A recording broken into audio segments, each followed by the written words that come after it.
जय श्री श्याम दोस्तों, हमारे चैनल में आपका स्वागत है। यह कहानी है आज से केवल 5 साल पहले 2020 की, जयपुर शहर में रहने वाले एक युवा जोड़े अभिषेक और नेहा की। यह एक ऐसी सच्ची घटना है जो हमें दिखाती है कि खाटू श्याम बाबा की कृपा कैसे उन लोगों पर भी बरसती है जो उन्हें पहले कभी नहीं मानते थे। अभिषेक 29 साल का एक स्मार्ट युवक था जो जयपुर की एक बड़ी मल्टीनेशनल कंपनी में सॉफ्टवेयर इंजीनियर का काम करता था। उसकी पत्नी नेहा 26 साल की थी और वह भी एक प्राइवेट कंपनी में एचआर मैनेजर थी। दोनों की शादी को अभी सिर्फ 1 साल हुआ था और वे जयपुर के एक आलीशान अपार्टमेंट में रहते थे। अभिषेक और नेहा दोनों ही एकदम आधुनिक सोच वाले युवा थे। धर्म, भगवान, मंदिर मस्जिद जैसी बातों को वे पुराने जमाने की अंधविश्वास मानते थे। उनका मानना था कि आज के जमाने में विज्ञान और टेक्नोलॉजी ही सब कुछ है। वे अपने माता पिता की धार्मिक बातों को हंसकर टाल देते थे। दोनों का जीवन बिल्कुल सेट था। सुबह ऑफिस जाना, शाम को जिम या कैफे में घूमना, वीकेंड में फ्रेंड्स के साथ पार्टी करना। उनकी दुनिया सिर्फ अपने काम, अपने फ्रेंड सर्कल और अपने सपनों तक सीमित थी। 2020 के अंत में अभिषेक और नेहा को पता चला कि वे माता पिता बनने वाले हैं। यह खबर सुनकर दोनों की खुशी का कोई ठिकाना नहीं था। दोनों ने तुरंत अपने अपने माता पिता को यह खुशखबरी सुनाई। अभिषेक के माता पिता अजमेर में रहते थे। उसकी मां सुनैना देवी एक पारंपरिक हिंदू महिला थीं जो हर दिन पूजा पाठ करती थीं। जब उन्हें पोते या पोती के आने की खबर मिली तो उनकी आंखों में खुशी के आंसू आ गए। सुनैना जी ने फोन पर अभिषेक से कहा, बेटा, यह तो बहुत खुशी की बात है। अब नेहा को बहुत सावधानी से रहना होगा। कुछ महीनों के लिए उसकी नौकरी छुड़वा दे और मैं वहां आ जाती हूं। बच्चा होने तक मैं नेहा का पूरा ख्याल रखूंगी। लेकिन नेहा ने साफ इनकार कर दिया। उसने अभिषेक से कहा, देखो अभिषेक, आज के जमाने में किसी की जरूरत नहीं पड़ती। तुम्हारी मां बहुत पुराने विचारों की है। मैं एक अच्छी मेड रख लूंगी अपना ध्यान रखने के लिए। जरूरत पड़ी तो एक नर्स भी हायर कर लेंगे। अभिषेक भी नेहा की बात मान गया। उसे भी लगता था कि आज के समय में सब कुछ पैसों से हो सकता है। नेहा ने अपना पूरा ध्यान रखा। उसने 2 मेड रख लीं, एक घर के कामों के लिए और दूसरी अपनी देखभाल के लिए। पहले 4 महीने तक वह ऑफिस जाती रही, फिर उसने छुट्टी ले ली। अभिषेक भी बहुत केयरिंग था। वह काम से आने के बाद नेहा का पूरा ख्याल रखता था। दोनों ने बच्चे के लिए तमाम सामान खरीदा, कमरा तैयार किया। सब कुछ एकदम परफेक्ट था। 8 महीने बीत गए। सुनैना जी रोज फोन करके नेहा का हालचाल पूछती रहती थीं। वे बार बार कहती थीं कि वे आना चाहती हैं, लेकिन नेहा हमेशा टाल देती थी। अगस्त 2021 का वह दिन था जब नेहा की जिंदगी पूरी तरह बदल गई। नेहा घर में आराम कर रही थी। दोपहर के वक्त उसे बहुत तेज प्यास लगी। उसने अपनी मेड को आवाज दी, लेकिन कोई जवाब नहीं आया। दरअसल दोनों मेड कुछ जरूरी काम से बाहर गई थीं और उन्होंने नेहा को बताना जरूरी नहीं समझा था। नेहा परेशान होकर धीरे धीरे चलकर किचन तक गई। उसने पानी पिया और वापस कमरे की तरफ चल पड़ी। किचन के फर्श पर अभी अभी पोंछा लगा था और फर्श गीला था। नेहा का ध्यान इस तरफ नहीं था। अचानक उसका पैर फिसला और वह बहुत जोर से पेट के बल जमीन पर गिर पड़ी। नेहा का दर्द से बुरा हाल था। वह जोर जोर से चिल्ला रही थी, लेकिन घर में कोई नहीं था। दर्द इतना भयानक था कि वह उठ भी नहीं पा रही थी। आधे घंटे बाद दर्द की वजह से वह बेहोश हो गई। शाम को जब मेड वापस आई तो नेहा को बेहोशी की हालत में पाया। वे घबराकर तुरंत अभिषेक को फोन किया। अभिषेक ऑफिस छोड़कर तुरंत घर आया और नेहा को हॉस्पिटल ले गया। डॉक्टर ने जांच के बाद बताया कि मां और बच्चा दोनों ठीक हैं। अभिषेक को थोड़ी राहत मिली और वे घर वापस आ गए। सितंबर 2021 में नेहा की डिलीवरी हुई। एक प्यारा सा बेटा पैदा हुआ। अभिषेक और नेहा की खुशी का कोई ठिकाना नहीं था। दोनों तरफ के दादा दादी भी आ गए थे। घर में खुशी का माहौल था। लेकिन 2 दिन बाद सुनैना जी ने एक बात नोटिस की। बच्चा किसी भी आवाज पर कोई रिएक्शन नहीं कर रहा था। न वह किसी को देखकर मुस्कुरा रहा था, न किसी आवाज पर अपना सिर हिला रहा था। सुनैना जी ने अपनी चिंता सबके साथ साझा की। सब लोग तुरंत बच्चे को लेकर हॉस्पिटल गए। डॉक्टर ने बच्चे का विस्तार से चेकअप किया। रिपोर्ट आई। उसे सुनकर सबके होश उड़ गए। डॉक्टर ने बताया कि बच्चे को न तो दिखाई देता है और न ही वह सुन सकता है। बच्चा पूरी तरह से अंधा और बहरा था। नेहा डॉक्टर के सामने रो रो कर गिड़गिड़ाने लगी। डॉक्टर साहब, प्लीज मेरे बच्चे को ठीक कर दीजिए, मैं कुछ भी करूंगी। अगले दिन और भी टेस्ट हुए। रिपोर्ट्स और भी चौंकाने वाली थीं। डॉक्टर ने बताया कि बच्चे के दिमाग पर चोट लगी है। जब नेहा गिरी थी तब बच्चे के सिर पर झटका लगा था, जिससे दिमाग का एक हिस्सा डैमेज हो गया था। डॉक्टर ने एक ही समाधान बताया, दिमाग का ऑपरेशन।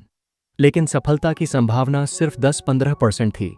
अगर ऑपरेशन फेल हो जाता तो बच्चे की जान भी जा सकती थी। अभिषेक और नेहा पूरी तरह टूट गए।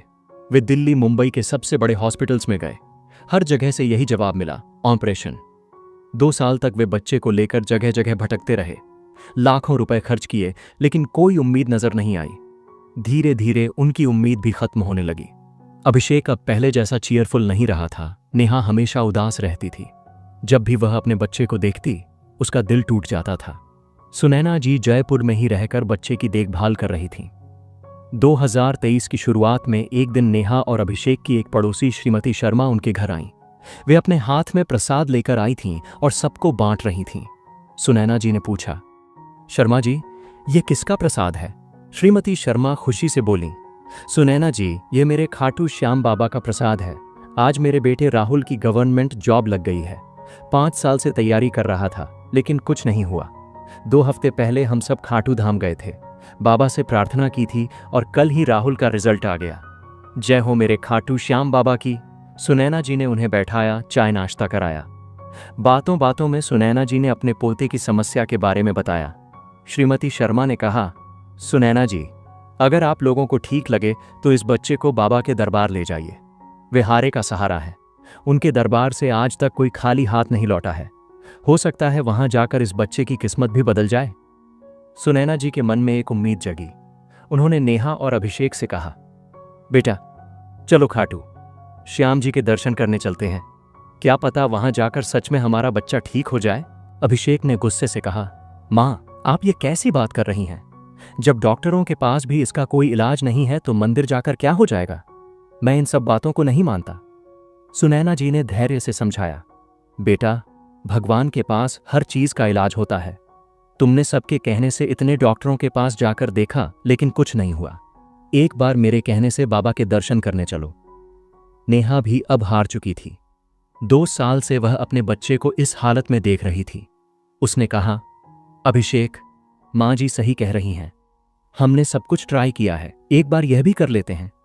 अभिषेक को अपनी मां का दुख दिखा। वह जानता था कि मां रात दिन उसके बच्चे के लिए परेशान रहती है। आखिरकार वह मान गया। मार्च 2023 में होली के बाद पूरा परिवार खाटू धाम जाने के लिए तैयार हुआ। यह अभिषेक और नेहा की जिंदगी में किसी भी मंदिर की पहली यात्रा थी। खाटू पहुंचकर अभिषेक और नेहा हैरान रह गए। इतनी भीड़ उन्होंने कभी नहीं देखी थी। हर तरफ से जय श्री श्याम के नारे गूंज रहे थे। लोग बड़ी श्रद्धा से बाबा के दर्शन के लिए लाइन में खड़े थे। 3 घंटे लाइन में लगने के बाद आखिरकार वे बाबा के सामने पहुंचे। खाटू श्याम बाबा की मूर्ति को देखकर न जाने क्यों नेहा और अभिषेक दोनों की आंखों में आंसू आ गए। पहली बार किसी भगवान के सामने खड़े होकर नेहा ने रोते हुए कहा, बाबा, आज तक हमने कभी भगवान की पूजा नहीं की। आज पहली बार हम आपके दर्शन करने आए हैं। हमारे बच्चे पर कृपा करो बाबा। अभिषेक भी रो रहा था। वह भी पहली बार किसी के सामने इतना बेबस महसूस कर रहा था। दर्शन करके जब वे बाहर निकल रहे थे तो भीड़ बहुत ज्यादा थी। सुनैना जी बच्चे को गोद में लेकर चल रही थीं। अचानक सामने एक बड़ा पत्थर था जो उन्हें दिखाई नहीं दिया। सुनैना जी का पैर पत्थर से टकराया और वे बच्चे को लेकर गिर गईं। बच्चे का सिर पत्थर से टकराया और तेजी से खून बहने लगा। अभिषेक चिल्लाया, मां, यह क्या हो गया? तुरंत बच्चे और सुनैना जी को पास के हॉस्पिटल में भर्ती कराया गया। सुनैना जी को थोड़ी चोट आई थी, लेकिन बच्चा बेहोशी की हालत में था। अभिषेक को बहुत गुस्सा आया। उसने मां से कहा, मां, यह सब आपकी वजह से हुआ है। न हम यहां आते और न हमारे बच्चे का यह हाल होता। पूरी रात बीत गई। डॉक्टर्स भी परेशान थे कि बच्चा होश में क्यों नहीं आ रहा। सुबह 6 बजे अचानक बच्चे ने अपनी आंखें खोली। नेहा ने उसे अपनी गोद में लिया। बच्चा मुस्कुराकर सबको देख रहा था, लेकिन इस बार कुछ अलग था। बच्चा सबके इशारों को समझ रहा था। जब कोई तालियां बजाता तो वह उस तरफ देखता था। जब कोई उसका नाम लेता तो वह मुस्कुराता था। डॉक्टर ने आकर बच्चे को चेक किया। वह हैरान रह गया। उसने कहा, यह तो चमत्कार है। यह बच्चा अब देख सकता है और सुन भी सकता है। नेहा और अभिषेक को अपनी आंखों पर यकीन नहीं हो रहा था। 2 साल से जो बच्चा कुछ नहीं देख सकता था, कुछ नहीं सुन सकता था, आज वह बिल्कुल नॉर्मल था। नेहा ने बच्चे को कसकर गले लगाया और रोते हुए कहा, हे खाटू श्याम बाबा, आपका लाख लाख शुक्रिया। अभिषेक के मुंह से भी निकला, जय श्री श्याम। डॉक्टर ने कहा, मैं 20 साल से इस फील्ड में हूं, लेकिन ऐसा चमत्कार पहली बार देखा है। यह बच्चा मेडिकल साइंस के हिसाब से कभी ठीक नहीं हो सकता था। अगले दिन पूरा परिवार फिर से खाटू श्याम बाबा के दर्शन करने गया। इस बार वे सिर्फ शुक्रिया अदा करने आए थे। नेहा और अभिषेक बाबा के सामने रोते हुए खड़े थे। अभिषेक ने कहा, बाबा, आज से पहले मैंने कभी आप पर विश्वास नहीं किया था। आज मैं समझ गया हूं कि आप सच में हैं। आपने मेरे बच्चे को नई जिंदगी दी है। नेहा ने हाथ जोड़कर कहा, बाबा, आज के बाद हम हर महीने आपके दर्शन करने आएंगे। जयपुर वापस जाकर पहला काम यह किया कि अपने घर में खाटू श्याम बाबा की तस्वीर लगाई। अब रोज सुबह शाम बाबा की आरती करते हैं। आज 2025 में वह बच्चा 4 साल का हो गया है। बिल्कुल नॉर्मल और हेल्दी है। स्कूल जाता है, खेलता है, बातें करता है। अभिषेक और नेहा हर महीने खाटू धाम जाते हैं। नेहा कहती है, पहले हम सोचते थे कि भगवान नहीं होते। आज हमारा पूरा परिवार खाटू श्याम बाबा का भक्त है। अभिषेक का कहना है, मैं एक इंजीनियर हूं, साइंस में विश्वास करता था, लेकिन जो हमारे साथ हुआ है उसे साइंस से एक्सप्लेन नहीं किया जा सकता। यह सिर्फ बाबा का चमत्कार है। सुनैना जी का कहना है, मैंने हमेशा कहा था कि भगवान सबकी सुनते हैं। मेरे पोते को नई जिंदगी देकर बाबा ने साबित कर दिया। उनका बेटा अर्जुन आज बिल्कुल नॉर्मल बच्चों की तरह है। पढ़ाई में तेज है और बहुत शरारती भी है। जब भी कोई घर आता है तो अर्जुन उनसे कहता है, मुझे खाटू श्याम बाबा ने ठीक किया है। यह कहानी सिर्फ एक कहानी नहीं है, यह एक सच्ची घटना है जो हमें दिखाती है कि खाटू श्याम बाबा की कृपा कैसे असंभव को संभव बना देती है। अभिषेक और नेहा जैसे लोग जो पहले भगवान को नहीं मानते थे, आज उनके सबसे बड़े भक्त हैं। इस कहानी का संदेश यह है कि खाटू श्याम बाबा सच में हारे का सहारा है। जब इंसान की सारी उम्मीदें टूट जाती हैं, सारे दरवाजे बंद हो जाते हैं, तब बाबा का दरवाज़ा हमेशा खुला रहता है। तो दोस्तों, अगर कहानी आपको अच्छी लगी तो लाइक ज़रूर करें और चैनल को सब्सक्राइब करना बिल्कुल न भूलें, क्योंकि बाबा के चमत्कारों से जुड़ी कहानियां हम लाते रहते हैं। और कमेंट में जय श्री श्याम लिखकर ज़रूर जाएं।